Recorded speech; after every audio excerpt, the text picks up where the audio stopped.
Օրվա իրադարձությունների տեղեկատվությամբ ազդարար լրատվականն է Ցայք հեռուստաընկերության և ռադիոհայի ուղիղ եթերում բարև ձեզ։ Թողարկման հիմնական թեմաները նախ համառոտ։ Մատախիսի գործն հասավ հանգուցալուծման, արդարացվել են ամբաստանյալներ Մուսա Սերոփյանը, Ռազմիկ Սարգսյանն ու Արայիկ Զալյանը, նրանց դատարանը ճանաչել է անմեղ։ Չնայած ամբողջ գիշեր տեղացած ձյանը միջմարզային ու միջհամայնքային ճանապարհները երթևեկելի են, ձյունը մաքրվում է, մաքրված հատվածներում էլ աղ ու ավազ է ցանվում։ Դեկտեմբերի 14-ին բռնկված հրդեհի պատճառով Գյումրու Ռասկատալյան փողոցի թիվ 237 կոտորակ 557 տնակն այրվել էր և բնակիչները մնացել էին անօթևան։ Գյումրու քաղաքապետարանը լուծել է խնդիրը, առաջիկա օրերին կառույցը կհստակեցնի իր անելիքը։ Սկսած 2010 թվականից Շիրակի մարզպետարանը համայնքների աջակցության հիմնադրամի և սոցիալական ֆոնդի միջոցներով աջակցություն է ցուցաբերում ազատամարտի վետերանների, զոհված ազատամարտիկների ընտանիքներին։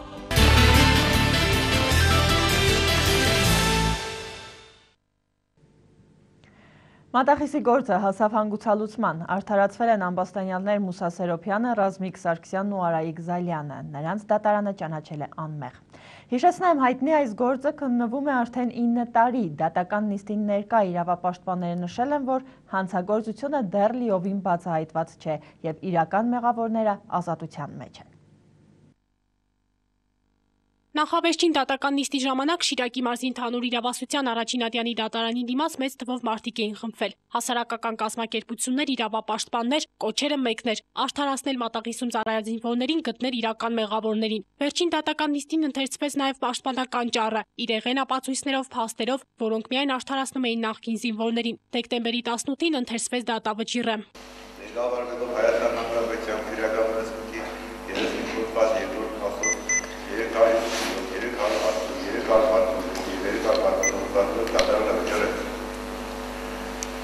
Ռազմիկ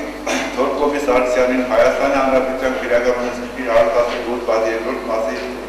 առաջին 6-րդ և 14-րդ գիրերով առաջադրված բռնկանը ճանաչել անմեղ։ Արդեն նախկին ամբաստանյալներ Մուսա Սերոփյանը, Ռազմիկ Սարգսյանը և Արայիկ Զալյանը դատավճռի համաձայն անմեղ ճանաչվեցին։ Մեծ հնչեղություն ունեցող քրեական այս գործը 9 տարի շարունակ լսվել է հանրապետության տարբեր մարզերի դատարաններում։ Մատաղիսի գործի համար դատական նիստերին հրավիրվում էին վկաներ, քննվում էին այն բոլոր հավանական անձինք, ովքեր քիչ թե շատ առնչություն ունեին գործի հետ։ Սակայն դատական այս գործը կարծես թե փակուղի էր մտել։ Հատկապես վերջին դատական նիստերի ժամանակ պետմեղադրողները հաճախակի էին բացակայում նիստերից։ Միայն վերջերս, երբ արդեն դատավարությունը մոտենում էր հանգուցալուծման, հասարակական կազմակերպությունները միանգամից սկսեցին ակտիվություն ցուցաբերել։ Մատաղիսի գործով ամբաստանյալներին պաշտպանում էին բոլորը, այդ թվում նաև սպանված Հովսեփ Մկրտումյանի հայրը, ով հանդիսանում էր տուժողի իրավահաջորդը։ Նախկին զինվորները արդարացվեցին, դատական նիստերի դահլիճում միայն երախտիկի խոսքեր էին լսվում։ Արցունքախառն աչքերով էին նաև տղաները։ Չնայած այս գործի լսումն ավարտվեց, բայց հանցանքը մնում է չբացահայտված։ Իրական մեղավորների իրական պատժին սպասում է ողջ հանրապետությունը։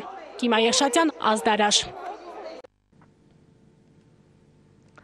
Շարունակում ենք թողարկումը։ Ձմեռն ամբողջությամբ մտել է իր իրավունքների մեջ, չնայած որ ամբողջ գիշեր ձյուն է տեղացել, միջմարզային ու միջհամայնքային ճանապարհները երթևեկելի են։ Ճանապարհների մաքրման աշխատանքները իրականացվում են ողջ օրվա ընթացքում։ Ձյունը մաքրվում է, մաքրված հատվածներում էլ աղ ու ավազ է ցանվում։ Դեկտեմբերի 16-ից 17-ը տեղացած առածյունն իր հետ բերել է մի շարք խնդիրներ։ Այն անընդմեջ տեղում է, սակայն միջմարզային ու միջհամայնքային փակ ճանապարհներ չկան։ Աշխատանքներ է տարվում, ճանապարհները բերել բավարար մակարդակի, մարզի ամբողջ տարածքով այս պայծունը տեղումները շարունակվում են, որոշակի հատվածներում նաև կա ծնաբրգի տեսքով քամի։ Դժվարություններ կա,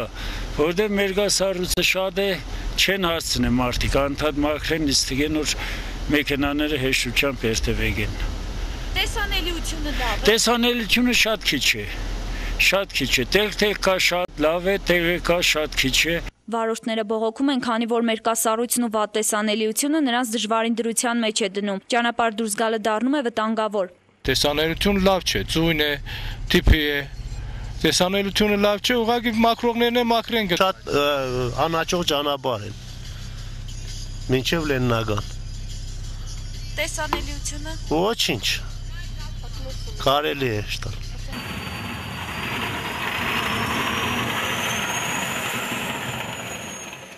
4 կապալառու կազմակերպություն գործի են դրել ողջ տեխնիկան։ Դժվարությունները սակայն անխուսափելի են, նշում են կապալառու կազմակերպությունների աշխատակիցները։ Դրությունն հատկապես բարդ է Գյումրի-Բավրա ավտոճանապարհահատվածում։ Հենց սկզբից որ սկսեցինք մենք աշխատել, ճանապարհը անանցանելի էր։ Դե մենք աշխատել ենք, նոր տարել է անցանելի ճանապարհը։ Հանրապետական ճանապարհով Ծորոս գյուղից Բավրա 30 կիլոմետր մաքրման աշխատանքներ են կատարում եւ մարզային ճանապարհներով, որովհետեւ չփակվեն ճանապարհները։ Կապալառու կազմակերպությունների աշխատանքները սակայն խոչընդոտում են տեղացող ձյունն ու տեխնիկայի անսարկության հետ կապված խնդիրները։ 25 տարվա տեխնիկա է, չի փճանա։ Զապչակ չկա։ Դանակ չկա։ Դանակը գիտես որն է։ Այդ օր գմակրե բիժ դանակը։ 40 միավոր տեխնիկա արդեն մարզի ճանապարհներում աշխատում են։ Բնական է դեռ ճանշերդեն բիսին չէ, որ օգտագործվի նաև ռոտորներ ու իսկ տնամակրիչ մեքենաները այս պայն տեսում են բոլոր։ Ճանապարհների նաղ ու ավազ է ցանվում, սակայն դրան զուգահեռ շարունակվում են նաև ձյան տեղումները, ինչը ստիպում է աշխատակիցներին նորից կրկնել նույն աշխատանքը։ Ավազը կուտակված ունենք բավարար պաշարով ամբողջ ծմերվա համար եւ չեմ կարծում թե որևէ խնդիր լինի։ Անհրաժեշտության դեպքում մշակված է արդեն ճանապարհները, անհրաժեշտության դեպքում նորից կմշակվեն։ Տեղացող ձյունը հետզհետե բուքի է վերածվում, նույնիսկ այսքան տեխնիկայի գործի դնելը իրավիճակը չի փոխում, նշում են պատասխանատուները, քամու ուժգնացումը կհանգեցնի ճանապարհների փակվելուն։ Դեպքեր կեղնի բանջարն են, բայց բանկերով սարերի վրա այդ ինչ որ էլի սիջնի հիվանդեղը մենք ձերկով ենք բերել մինչև ստեղ հասել շտաբօգնությունը ճամփել են 4 կիլոմետր շարժուցի բերել ենք, ինչ անենք։ Գյուղի երեխա է կամ թե մարդ է մոմենտը չեն կրալ բացե տեխնիկան ելևից կլծի։ Մհեր Հակոբյանը Մուսայելյան գյուղի բնակիչ է, օդերևութաբանական կանխատեսումներից զատ նա իր հաշվարկներն ունի։ Ախրկալագը կողմից կուկա, այստեղ է բանասը։ Այնտեղ ապետից մենք են կողմից վրա ենք։ Հենց դոր նապադենու տակ ենք, էլի։ Բնությունը ծունկուկա մեջ է կմակրենք։ Շիրակի մարզպետարանի քաղաքաշինության վարչության աշխատակազմի տրանսպորտի եւ ճանապարհաշինության բաժնի պետ Խաչատուր Խնձրցյանը նշում է, որ միջհամայնքային ճանապարհների մաքրումը անհրաժեշտության դեպքում կշարունակվի։ Հեղինե Մանուկյան, Արթուր Մարգարյան, Ազդարար։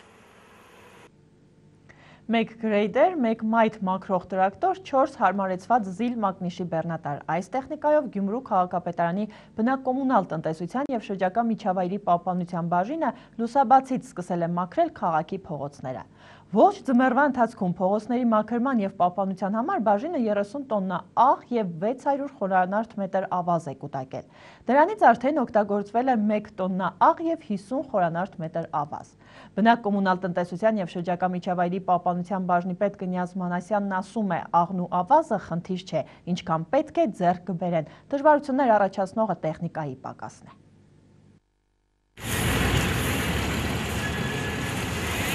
Գյումրու փողոցներում ձմռան ամիսներին մաքրման աշխատանքներ իրականացնելու համար քաղաքապետարանը բավարար չափով աղու ավազ կուտակել է, սակայն համապատասխան տեխնիկայի բացակայությունը զգացնել է տալիս։ Նույն այս տեխնիկան, ասեմ, խիստ անբավարար է, նմանատիպ աշխատանքները Գյումրի քաղաքում իրականացնելու համար մեզ առնվազն 3 անգամ ավելի տեխնիկա է պետք։ Այսինքն 15-20 միավոր տեխնիկա է պետք, որովհետեւ մենք կարողանանք քաղաքի ամբողջ ձյունը մաքրել, փողոցները անցանելի դարձնել։ Եղածով սակայն կառույցի համապատասխան բաժնի աշխատակիցները առավոտյան ժամը 4-ից իրականացրել են քաղաքի փողոցների մաքրման աշխատանքները։ Գյումրու քաղաքապետարանի համապատասխան բաժնի կողմից այս տարի եւս ավանդույթի համաձայն աղովը ավազով մշակվել ու մաքրվել են քաղաքի միայն կենտրոնական փողոցները։ Երկրորդականներում գրեթե աշխատանքներ չեն իրականացվել, պաշտոնյաները սակայն ոչ թե չեն ուզեցել, այլ հնարավորություն չեն ունեցել։ Եղած տեխնիկան հիմնականում աշխատել է համեմատաբար մեծ երթևեկություն ունեցող փողոցներում։ Չենք հասել, այսօր չենք հասել։ Միայն մենք կարողացանք քաղաք կենտրոնից բացի ուղղակի մի տրակտոր ես ուղարկել եմ քաղաքի ուրեմն գերեզմանոցներ, որպեսզի գերեզմանոցի ներսում ընկած ճանապարհները հնարավորությունս մաքրեն, անցանելի դարձնեն քաղաքացիների համար, որպեսզի մարդիկ կարողանան նորմալ հաղորդություն կազմակերպել։ 5 միավոր տեխնիկա է աշխատել, նոր ստացած փոքրիկ տրակտորը եւս գործի է դրվել, կորուստ անգամ կա։ Մայթերին ենք ուզում մաքրել, բայց առաջիցյան մաքրելուց հետո մայթերից մեր տրակտորներից մեկի շարքից դուրս եկավ ու մայթերը ուրեմն ուղիղ չեն, գիտեք որ հիմնականում սեփականաշնորհված տարածքներ են, յուրաքանչյուր սեփականատար իր ճաշակին եւ հնարավորություններին համապատասխան է ուրեմն կառուցել մայթ այդ մասում, տարբեր բարձունների վրա ընկնում եւ տեխնիկան չի կարողանում աշխատել։ Կնյազ Մանասյանն ասում է, ճիշտ է, տրակտորը մեկը չէ, սակայն մյուսները դեռևս հարմարեցված չեն աշխատանքի համար, դրանց վրա հավելյալ սարքավորումներ են տեղադրվելու, որպեսզի հնարավորություն ունենան մայթերում աշխատել ու ձյուն մաքրել։ Ողջ օրն աշխատել են, սակայն փողոցները խցանումներից զերծ պահել ու ամբողջովին մաքրել չի հաջողվել։ Բնակոմունալ տնտեսության եւ շրջակա միջավայրի պահպանության բաժնի աշխատակիցներին։ Ներկայացառույց է, բնական է, խցանումներ կլինեն, ու հիմնականում պիտի ասեմ, որ վթարներ են այսօր եղել, ես ինֆորմացիված եմ արդեն, պիտի ասեմ, որ դեռևս մարդիկ չեն հասցրել, ուրեմն կամ հնարավորություն չունեն ավտոմեքենաների անվադողերը փոխել։ Բոլոր փողոցները նույն մշակմանն են ենթարկվում, սակայն կան հատվածներ, որոնցում առավել աղ է օգտագործվել ցանկալի արդյունքի հասնելու համար։ Անհրաժեշտության դեպքում խոստանում են նաև գիշերն աշխատել։ Աստվածությունը արգելակման համար այսպիսի լվաստավոր վիճակ է ստեղծում, կարող են, եթե նորմալ ռետինից ուրեմն անվադողեր լինեն, մեծ արագություն չունենալ դեպքում կարող էին արգելակել։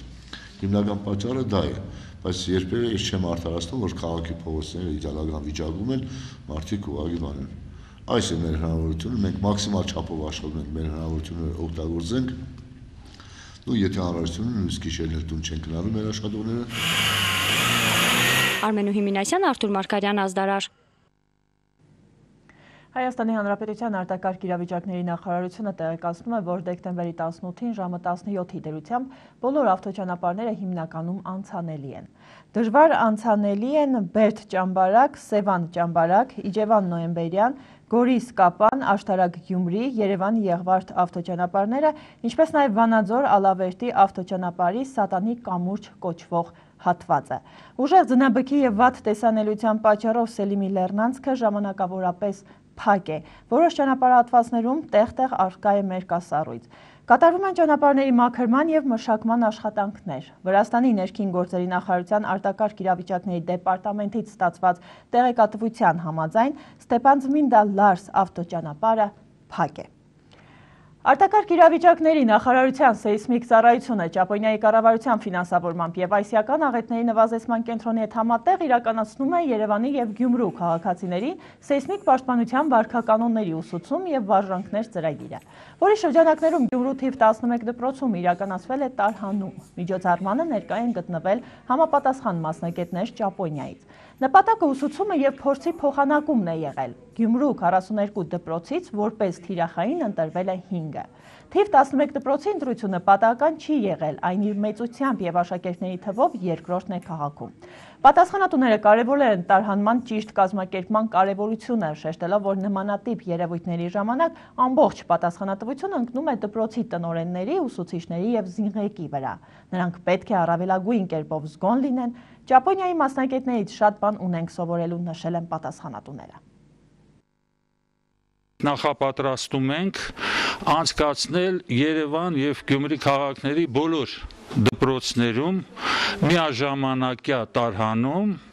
ուղղակի այս մեկական դպրոցները Երևանում եւ Գյումրիում ցույց կտան, թե որքանով ենք մենք դրան պատրաստ։ Մեր դպրոցներում հիմնականում ասենք դռների հետ կապված, տարբեր դասարանների կապված, հարգերի հետ կապված աշխատանքները, որը որ անմիջապես արդեն տեղում ասենք քննարկումների ժամանակ արդեն հայտ գալով մենք առաջարկություններ ենք մտցնում եւ տարանման պլանի մեջ ներառելով այս ամեն ինչը կարողանում ենք ամեն ինչը տեղատեղին ճիշտ կազմակերպել հետագայում։ Եթե համեմատելու լինենք, պետք է նշեմ, որ Ճապոնիայի դպրոցների 98%-ում տարեկան 1-ից 2 անգամ նմանատիպ վարժանքներ են անցկացվում։ Ես կարծում եմ, որ կարիք կա Հայաստանում տարեկան տարհանման վարժանքների թվի ավելացման։ Շիրակի մարզի Կաքավասար գյուղում հրդեհի հետևանքով այրված դիակ է հայտնաբերվել։ Դեպքի մասին ահազանգ Շիրակի մարզային փրկարարական վարչությունը ժամը 11:35-ի սահմաններում է ստացել Աշոտսկի ոստիկանության բաժնից։ Վարչության օպերատիվ խումբը եղել է դեպքի վայրում, պարզվել է, որ դիակը գտնվել է Կաքավասար գյուղի տներից մեկի սենյակից։ Ընդհանուր բնակարանը չի հրդեհվել, այրվել է ընդամենը տան մեկ սենյակը, որում գտնվել է նույն գյուղի բնակիչ 1922 թվականին ծնված Եղսաբեր Առաքելյանը։ Ծագած հրդեհը մարվել է տեղի ուժերով, մինչ փրկարարների տեղ հասնելը։ Մահացածը տանը միայնակ է ապրելիս եղել, հրդեհի առաջացման պատճառները ճշտվում են։ Իսկ դեկտեմբերի 14-ին բռնկված հրդեհի պատճառով Գյումրու Ռասկատայլյան փողոցի թիվ 237 կոտորակ 557 տնակն այրվել էր եւ բնակիչները մնացել էին անօթևան։ Գյումրու քաղաքապետարանը լուծել է խնդիրը։ Բազմանտամ այս ընտանիքը արդեն 5 օր է ինչ հրդեհի հետևանքով զրկված է կացարանից։ Նրանք տեղափոխվել եւ ժամանակավորապես բնակվում են բարեկամի տնակում։ Պողոսյանները Գյումրու քաղաքապետարանից ցանկանում են օգնություն։ Տանտիկինը կամ կացարան է ուզում, կամ նոր տնակ, կամ էլ գումար։ Քաղաքապետարանի աշխատակիցները հրդեհաշիջման աշխատանքների ավարտից անմիջապես հետո արագ արձագանքել են, եղել տարածքում։ Առանց ընտանիքի խնդրանքի էլ պատրաստվում էին աջակցել, ասում է քաղաքապետի մամլո խոսնակը։ Տպավորություն է ստեղծվել այդ լրատվամիջոցներով եւ առհասարակ մարդկանց մոտ այդպես տպավորություն է, կարծես թե քաղաքապետարանը ոչինչ չի արել։ Գնացիք այնտեղ, տեսա որ դուք ունեք այդ հողերը, այնտեղ ունեք այդ ծառները եւ այլն ունեք, ասի փորձենք վերակառուցենք, վերականգնենք ձեր այրված այդ տնագի պահը։ Այդպես է խոսակցությունը։ Ձեր մայրը երեք եկել էր քաղաքապետարան, ձեզ երեք դուք եկել եք, ես չեմ տեսել, դուք իմ մոտ չեք եկել, ես ձեր մայրիկի հետ եմ խոսացել։ Ճիշտ է, Տիկին Անահիտ։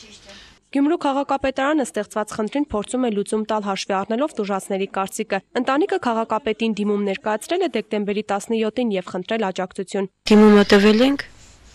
դիմում ենք տվել։ Հաջորդ շաբաթ կանչեցին, որ տանք դիմումի պատասխանը ստանանք։ Թե ինչ կուտա քաղաքապետարանը։ Սա Պողոսյանների այրված տնակն է մոտ 2500 քառակուսի մետր հողատարածքով։ Տնակը ունի կից քարե հատված, որի շարունակությունն էլ ցանկանում են տանտերերը շինաշխատանքներից հետո բնակելի տուն դարձնել։ Գյումրու քաղաքապետարանի բնակկոմունալ եւ շրջակա միջավայրի պահպանության բաժնի պետ Արտյոմ Դավթյանը փորձեց հստակեցնել այս ընտանիքի վերջնական պահանջը։ Եկել եք մի հատ իմանաք թե վերջը ինչ եք ուզում դուք։ Ինչով կարող է քաղաքապետարանը կոնկրետ Հարգարժան պարոն Պալասյանյան Սամվելը օգնել ձեզ։ Քաղաքապետարանը Պողոսյաններին առաջարկել է ժամանակավոր կացարան, սակայն վերջիններս նպատակահարմար են գտնում մնալ այս թաղամասում։ Գնանք մի հատ կացանը դուք տեսեք, մոդուլի մեջ երկու հատ սենյակ է։ Չէ։ Հա։ Չէ, մոդուլ չեմ տեղափոխվում։ Չէ, մոդուլի մեջ չեմ տեղափոխվի։ Թե հնարավորություն կարծենք տեղափոխելու, ասենք 6 մետրանոց տոմիկներ, ասենք բերես, տեղադրեի այստեղ։ Ըստ տուժածների ուզում են մնալ տարածքում, որ մոտ հողատարածքի իրենց այգին կարողանան խնամել։ Օգնություն գումարային տեսքով են ուզում տնակը վերանորոգելու համար։ Եթե ինձ առաջեն ասենք տան շինանյութ իմ առաջարկս է շինանյութ տան, ես իմ ասենք աշխատող ուժով կռանանք կառուցենք 6 զավակների գլխին շինություն, կառուցեմ կռիչ, կառուցեմ որ իմ զավակներս բնակվին ստեղ։ Ստեղ ամեն ինչ ունենք էլի։ Հետ ոչ էլի սովադելով մնաս էլի խնձորդ կծախես, հացի փող կենես։ Հետո ես կարող է աշխատանք չեղնի, բան չանի մեր եղեք ես ումից ես իշտա մեզ բան խնդրեմ։ Բանություն եմ ստեղծե, ծառներ եմ տնգե, հող կմշակեմ, առանց դրա զբաղմունք ենձի։ Իմ հանգստությունս, իմ ներվերս հանգստացնելու համար, իմ զավակներիս համար, որ թթված են շնչեն։ Քաղաքապետարանի աշխատակիցները ընտառաջելով այս ընտանիքին թույլատրեցին մինչև գարուն բնակվել ներկա պահին զբաղեցրած կացարանում, որն ենթակա է ապամոնտաժման, քանի որ տնակի տերը բնակարան է ստացել մուշ 2-ի 2-ում։ Իրենց ծնողները ստացել են մուշ թաղամասում բնակարան եւ ունեն ազատված տնակ։ Կարող են այնտեղ բնակվել 3 ամիսը այդ տնակում։ Այդ տնակը ապամոնտաժելու են իրենք այդպես բան չկա թող ապրեն։ Ընտառաջենք, որովհետև մինչև տնակը չապամոնտաժվի, դուք գիտեք լավ, բնակարանը մուշը չի սեփական շնորհելու։ Խնդրին հստակ լուծում կտրվի առաջիկա ավականու նիստի ժամանակ կհստակեցվի տրամադրվելիք գումարի չափը։ Նշենք, որ այս ընտանիքը չի համարվում անօթևան եւ չունի նման կարգավիճակ, քանի որ ժամանակին եղել է հերթացուցակում ստացել բնակարանի գնման վկայագիր, սակայն գումարով բնակարան չի գնել։ Մարգարիտա Մինասյան, Արթուր Մարգարյան, Ազդարար։ Սկսած 2010 թվականից Շիրակի մարզպետարանը համայնքների աջակցության հիմնադրամի եւ սոցիալական ֆոնդի միջոցներով աջակցություն է ցուցաբերում ազատամարտի վետերանների, զոհված ազատամարտիկների ընտանիքներին։ Ձևավորված հանձնաժողովը կազմակերպում է քննարկումներ, որի արդյունքում որոշվում է, թե ինչպիսի օգնություն պետք է ցուցաբերել նշված խմբերին պատկանող ընտանիքներին։ Շիրակի փոխմարզպետ Սեյրան Պետրոսյանը լրագրողների հետ անցկացրած ճեպազրույցում նշեց, որ ի տարբերություն նախորդ տարիների, երբ սոցիալական որոշ խմբի պատկանող ընտանիքներին ամանորի նախաշեմին ցուցաբերվում էր որոշակի աջակցություն, ապա այս տարի մարզպետարանի համապատասխան հանձնաժողովը որոշել է օգնություն տրամադրել միայն ֆինանսական տեսքով։ Սոցիալական աջակցությունը կհատկացվի 4 խմբի՝ Արցախյան պատերազմի ժամանակ զոհված կամ առաջին կարգի հաշմանդամ դարձած ազատամարտիկների, ժամկետային զինվորական պարտականությունները կատարելիս զոհված զինծառայողների եւ հայրենական պատերազմի մասնակից վետերանների ընտանիքներին։ Հաշվի առնելով Շիրակում ստեղծված սոցիալական վիճակը, հենց առաջին նախաձեռնությունը եղավ ստեղծել համայնքների աջակցության հիմնադրամ, որի խորհրդի նախագահն ես եմ, աջակցության խորհրդի հիմնադիր եւ նախագահն ես եմ, խորհուրդը ունի 23 մասնագետ, որը որոշում է կայացում խորհրդով, թե ինչ անել։ Գումարը բացառապես կուտակվում է Շիրակի մարզպետի անձնական հեղինակության եւ ծանոթության շնորհիվ։ Բարեգործներ են հայտնվել, որոնք մարզպետի հետ ունեն ծանոթություն, ընկերություն, եւ հարգանք, այսպես կարելի ասել, խորին հարգանքով մասնակցում են։ Ընդհանուր առմամբ ամանորի նախաշեմին դրամական օգնություն կստանա շուրջ 600 ընտանիք, որից միայն 252-ը Գյումրիում։ Ի դեպ Գյումրու քաղաքապետարանը եւս անմասն չէ այս միջոցառմանը։ Քաղաքապետարանն էլ իր հերթին է ցանկացել Գյումրու որոշ ընտանիքների տրամադրել աջակցություն։ Այդ իսկ պատճառով մարզպետարանի հետ միասին որոշել է իրականացնել ձեռնարկը։ 119 համայնքներում իրականացնում ենք այդ ծրագիրը։ Ի տարբերություն նախկին տարիների, երբ Գյումրի քաղաքապետարանը առանցին էր իրականացնում այդ միջոցառումը, որոշակի գումարի սահմաններում, դա ավագանու որոշմամբ էր, բոլորովին վերջերս գիտեք, ավագանու որոշում կայացրեց Գյումրու, որպեսզի այս միջոցառմանը ինքն էլ մասնակցի քաղաքապետարանը։ Շիրակի մարզում այժմ ապրում է 158 վետերան, միայն 106-ը Գյումրիում, 52-ը մարզի այլ համայնքներում։ Շիրակի մարզի վետերանների միության նախագահ Աղասի Զավարյանի վստահեցմամբ առանց այն էլ օրորի իրենց շարքերը նոսրանում են, իսկ պետության կողմից համապատասխան վերաբերմունքի եւ ուշադրության չեն արժանանում։ Տեղի եւ մարզային իշխանությունների այս նախաձեռնությունը վետերանների միության նախագահը գովելի է համարում։ Իհարկե, այսօր կարիք չկա ասել, բայց պետք է ասեմ, որ իհարկե ծանր է վետերանների համար այսօր կենքը։ Մարզպետը միշտ ուշադրության կենտրոնում է պահում մեր աշխատանքները։ Մեծ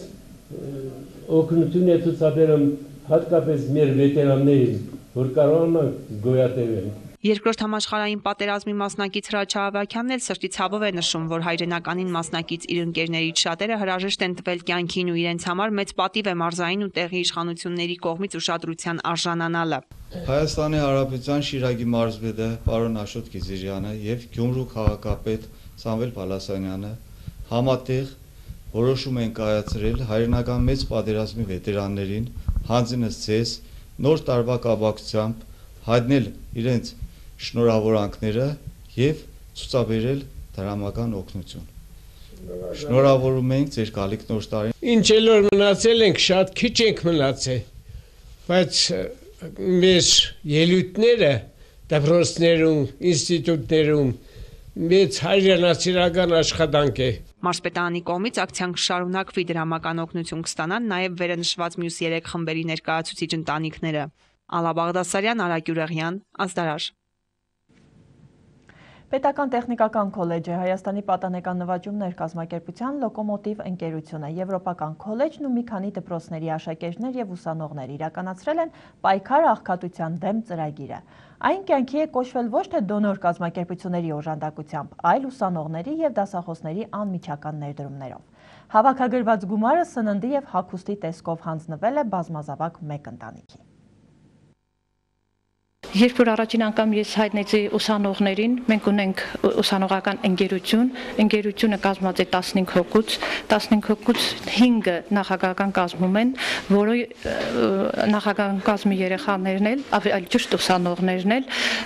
ձեռնամուխ եղան, իմանալով ակցիայի մասին, որ իրենք անպայման մասնակցեն տվյալ ակցիային։ Իմանալով, որ պայքար է մղվում աղքատության դեմ պայքարին, որոշեցինք մի փոքր մեր ներդրումն անել եւ օգնել այն ընտանիքին, ովքեր կարիք ունեն։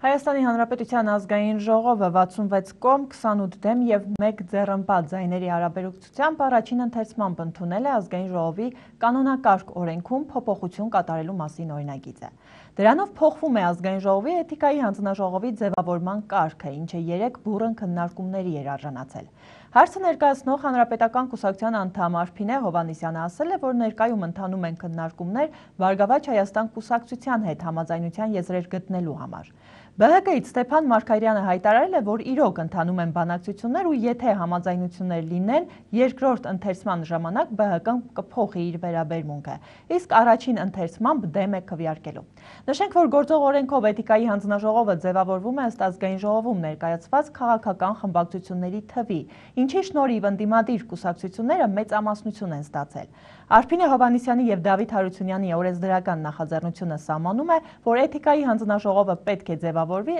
ըստ ազգային ժողովում քաղաքական ուժերի համամասնությունների։ Առաջիկա նախագահական ընտրություններին Հայաստանի դեմոկրատական կուսակցությունը տեխնացու չի առաջադրելու, այստեղ չեն որոշել նաև թե որ ուժին կսատարեն։ Կուսակցության հանրապետական խորհրդի նիստից հետո լրագրողներին այս մասին տեղեկացրել է կուսակցության նախագահ Արամ Սարգսյանը։ Նրա խոսքով առկա իրավիճակն այնպիսին է, որ պետք է քաղաքական նոր օրակարգ ձևավորել, իսկ նախագահական ընտրություններն էլ նմանվելու են մեկ տեխնացուի քարոզարշավի։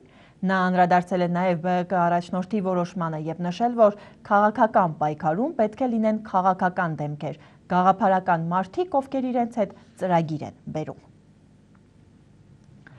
Հայաստանի Հանրապետության նախագահ Սերժ Սարգսյանը ընդունել է համաշխարհային կինոյի լեգենդներից մեկին, ֆրանսիացի նշանավոր դերասան Ալեն Դելոնին, ով Երևանում ներկա կգտնվի իր մասնակցությամբ նկարահանված Շնորհավոր Ամանոր Մայրեր ֆիլմի պրեմիերային։ Նախագահը ողջունել է հյուրին մեր երկրում, ուրախությամբ նշելով, որ Ալեն Դելոնի ստեղծած կերպարները Հայաստանում եւս մեծ ճանաչում եւ ժողովրդականություն են վայելում, իսկ դարավոր պատմություն եւ մեծ ներուժ ունեցող հայ-ֆրանսիական ջերմ բարեկամական հարաբերությունները վերընթաց զարգանում են։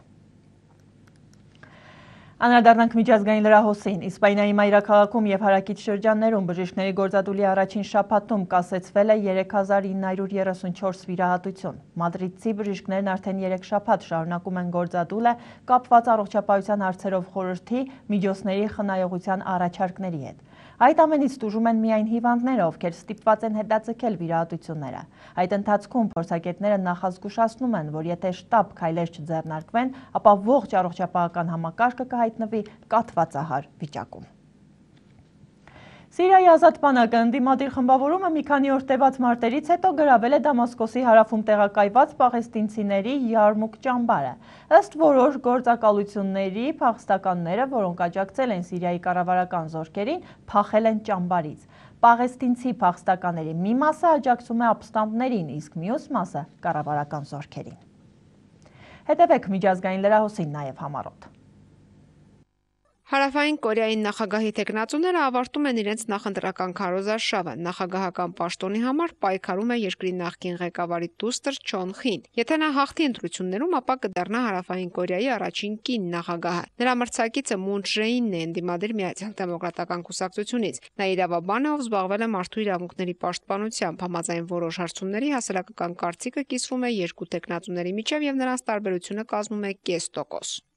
Իրաքի նախագահ Ջալալ Թալաբանին տեղափոխվել է Բաղդադի հիվանդանոցներից մեկն առողջության կտրուկ վատթարացման պատճառով։ Նշենք, որ 2000 թվականին պաշտոնյան սրտի վիրահատության էր ենթարկվել։ Ազգությամբ քուրդ Ջալալ Թալաբանին Իրաքի նախագահ է դարձել 2003 թվականին Սադամ Հուսեյնի ռեժիմի տապալումից մի քանի տարի անց։ Երկրի կառավարության ներկայացուցիչների հավաստմամբ նա ուղեղի կաթված է ստացել։ Վարչապետի մամլոք արտուղարն էլ հայտնել է, որ Թալիբանին սրտի նոպա է ունեցել եւ ուշագնաց է եղել։ Նրա խոսքերով բժիշկները մինչ այժմ փորձում են կայունացնել նրա վիճակը։ Պաշտոնյաները նաև նշել են, որ առայժմ հայտնի չէ կշարունակի նա բուժումը Բաղդադում, թե կուղարկվի արտասահման։ Երկրագնդի ամենատարեց բնակչուհին, ով 2 շաբաթ առաջ էր ստացել այդ կարգավիճակը, մահացել է Այովա նահանգում 115 տարեկան հասակում։ Ծնունդով Իտալիայից Դինա Մանֆրեդինին վախճանվել է Դեմ Մոին քաղաքում։ Գինեսի ռեկորդների գրքի տվյալներով կինն իր կյանքի մեծ մասը տնային տնտեսուհի է եղել, զբաղվել է երեխաների դաստիարակությամբ, սակայն բավականին մեծ տարիքում սկսել է առանձնատներում հավաքարար աշխատել եւ դրանով զբաղվել է մինչեւ 90 տարեկան հասակը։ Մանֆրեդինին, ով մինչեւ 110 տարեկանն առանց օգնության է ապրել, այս տարվա դեկտեմբերի 5-ին արժանացել է ամենատարեց մարդու տիտղոսին, երբ Ջորջիա նահանգում 116 տարեկան հասակում վախճանվել էր ամերիկացի Պես Կուպերը։ Մանֆրեդինի վախճանից հետո երկրագնդի ամենատարեց մարդն այժմ 115-ամյա Կիմ Ուրան է, ով ամերիկուհուց 15 օր հետո է ծնվել 1897 թվականի ապրիլի 19-ին։ Միացյալ Նահանգների Կոնեկտիկուտ նահանգի ոստիկանները առգրավել են համակարգիչ Ադամ Լանզայի, որը Նյութաուն քաղաքի Սենդի Հուք տարրական դպրոցում սպանել է 27 մարդու։ Համակարգչի կոշտ սկավառակը, որի վրա առկա տեղեկատվությունը կարող էր լույս սփռել հանցագործության դրդապատճառների վրա, խիստ վնասված է եղել։ Տեղի ոստիկանության ներկայացուցիչը հայտնել է, որ Լանզայի համակարգիչը վնասված է մուրճով կամ պտուտակահանով և հավանաբար այն հնարավոր չի լինի վերականգնել։ Այնուամենայնիվ հայտնաբերվել են որոշ հանցանշաններ, քննիչները կարևոր ապացույց են գտել Լանզաների տանը, ասել է Կոնեկտիկուտ նահանգի ոստիկանության ներկայացուցիչ Փոլ Վենսը։ Հետաքննության շահերից ելնելով նա այլ մանրամասներ չի հայտնել, բայց նշել է, որ դատական փորձաքննությունները լինելու են երկարատև։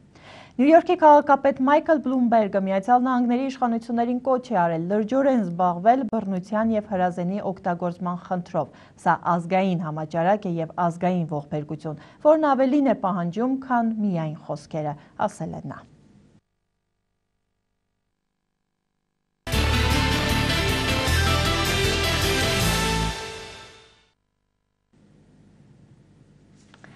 Հայաստանի թայլանդական բռնցքամարտի առաջնությունից 5 մեդալներով են վերադարձել գյումրեցի մարզիկները, որից 2-ը ոսկե փայլ։ Շիրակի մարզի թիմի ավագ մարզիչ Հակոբ Պետոյանը գոհ է իր սաներից և նշում է, որ իրենք արդեն հրավեր ունեն Մոսկվայից մասնակցելու միջազգային մեծ մրցաշարի։ Հայաստանի թայլանդական բռնցքամարտի առաջնությունում Գյումրի քաղաքի բոլոր 5 պատվիրակներն էլ արժանացել են տարբեր փայլի մրցանակների։ Մարզումներից առաջ ծնողների ներկայությամբ հասցեատերերին մեդալները հանձնեց Շիրակի մարզի հավաքականի ավագ մարզիչ Հակոբ Պետոյանը։ Նրա հավաստիացմամբ Հայաստանի թայլանդական բռնցքամարտի ֆեդերացիայի նախագահ Էրիկ Օհանյանը գոհ է մնացել մեր համակարգացիների մրցելույթներից, նշելով, որ Գյումրու թիմն իսկապես մեծ ուժ է Հայաստանի առաջնությունում։ Մեր մարզիկների ելույթներից մեծ տպավորություն էր ստացել հատկապես ֆեդերացիայի նախագահ Էրիկ Օհանյանը, որ մենք կարողացել ենք 7 ամսվա այսպիսի ծավալուն աշխատանքով ներկայացնել մեր հավաքականին Շիրակի մարզի եւ բոլորն ունեցել են արդյունքներ։ Ունեցել ենք մենք 2 ոսկե մեդալ, 2 բրոնզե մեդալ եւ 1 արծաթե մեդալ։ Հայաստանի առաջնության ոսկե մեդալակիրներ դարձան 52 կիլոգրամ քաշային Հովանես Նավասարդյանը 14-ից 15 տարեկանների մեջ, 54 կիլոգրամ քաշային Կարեն Սարգսյանը 16-ից 17 տարեկանների մրցակցությունում, արծաթե մեդալի է արժանացել 40 կիլոգրամ քաշային Արթուր Մարտիրոսյանը 12-ից 13 տարեկանների մեջ, իսկ պատվո արտակի 3-րդ աստիճանին են կանգնել 57 կիլոգրամ քաշային Ժորա Գրիգորյանը 16-ից 17 տարեկանների առաջնությունում, ինչպես նաև 65 կիլոգրամ քաշային Համբարձում Գյոդլիկյանը 14-ից 15 տարեկանների մրցակցությունում։ Հակոբ Պետոյանը նշեց, որ արդեն հրավեր ունեն Ռուսաստանի Դաշնության մայրաքաղաքից, որով էլ իր սաները կսկսեն հաջորդ մարզական տարին։ 2013 թվականին փետրվարի 3-ին մեզ հրավիրել են Ռուսաստանի մայրաքաղաքում Մոսկվայում միջազգային մրցաշարի Muay Thai ֆեդերացիան, եւ հիմա մենք պատրաստվում ենք այդ մրցաշարին ու փորձելու ենք մեծ հաջողությամբ հանդես գալ Ռուսաստանում։ Թայլանդական բռնցքամարտը մեր քաղաքում շուրջ 7 ամսվա կենսագրություն ունի, սակայն հասցրել է իր արդյունքներով արդեն ճանաչում ձեռք բերել հանրապետության տարածքում, ինչի վկայությունն էլ դարձավ Հայաստանի պատանեկան առաջնությունը։ Իսկ լավ սկիզբը գործի կեսն է։ Սամվել Աղանյան, Խաչատուր Գևորգյան, Ազդարաշ։ Այսքանը բոլոր այս նորությունները տեղադրված են նաև մեր ինտերնետային կայքեջում, այցելեք www.ցայք.am կհանդիպենք։